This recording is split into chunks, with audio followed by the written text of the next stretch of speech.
విషయం: కష్టాల్లో దైవిక ఆదరణ మరియు నిరీక్షణ. ప్రారంభ ప్రార్థన. మమ్మల్ని మిక్కిలిగా ప్రేమిస్తున్న మా పరలోకపు తండ్రి, ఈ పవిత్ర సమయంలో మీ పాద సన్నిధికి వస్తున్నాము. నాయనా, వాక్యం వింటున్న ప్రతి బిడ్డ హృదయాన్ని మీరు తెరవండి. కష్టాల్లో ఉన్నవారికి మీ ఆదరణను, బలహీనంగా ఉన్నవారికి మీ శక్తిని ప్రసాదించండి. మేము వినే ఈ మాటలు మా జీవితాల్లో మార్పును, ధైర్యాన్ని నింపేలా సహాయం చేయమని వేడుకుంటున్నాము. ఆమెన్. ప్రసంగం 1. సరైన ప్రశ్న అడగడం నేర్చుకుందాం.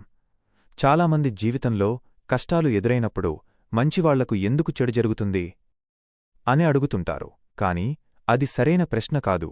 మనమడగాల్సింది ఏమిటంటే, మంచివాళ్లకు చెడు జరిగినప్పుడు వారి జీవితాల్లో దేవుడు ఏ అద్భుతాన్ని చేయబోతున్నాడు? తప్పుడు ప్రశ్న వేసినప్పుడు సరైన జవాబు రాదు. దేవునిపై నిరీక్షణ ఉంచడమనేది ఒక గొప్ప కళ.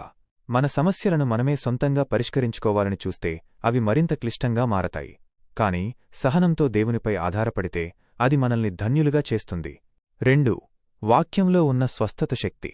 దేవుని వాక్యానికి ప్రజలను స్వస్థపరిచే, విడుదల చేసే శక్తి ఉంది. కీర్తనల గ్రంథంలో చెప్పబడినట్లుగా ఆయన తన వాక్యాన్ని పంపి మనల్ని నాశనం నుండి, గుంటల నుండి విడుదల చేస్తాడు. శారీరక వ్యాధులే కాకుండా మానసిక వేదనలతో ఉన్నవారికి కూడా వాక్యం ఒక ఔషధంలా పనిచేస్తుంది. మనం దేనినైతే నమ్ముతామో దానినే పొందుకుంటాము. కాబట్టి వాక్యాన్ని కేవలం వినడమే కాకుండా అది మన జీవితాల్లో కార్యం చేస్తుందని విశ్వసించాలి. 3. వినయం. ఒక శక్తివంతమైన స్థితి.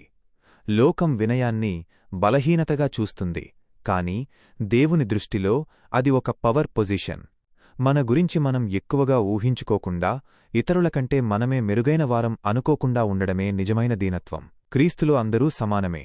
మనం ఎంతగా తగ్గించుకుంటామో దేవుడు మనల్ని అంతగా హెచ్చిస్తాడు.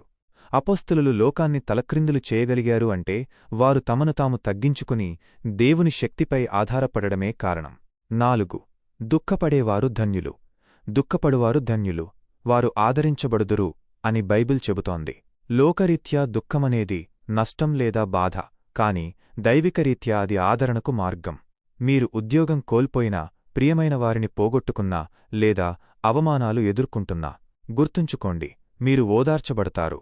దేవుని ఆదరణ మానవమాతృలు ఇచ్చే ఓదార్పు కంటే ఎంతో గొప్పది. సమస్యలు మనల్ని నాశనం చేయడానికి కావు, మనల్ని మరింత దృఢంగా మార్చడానికి వస్తాయి. 5.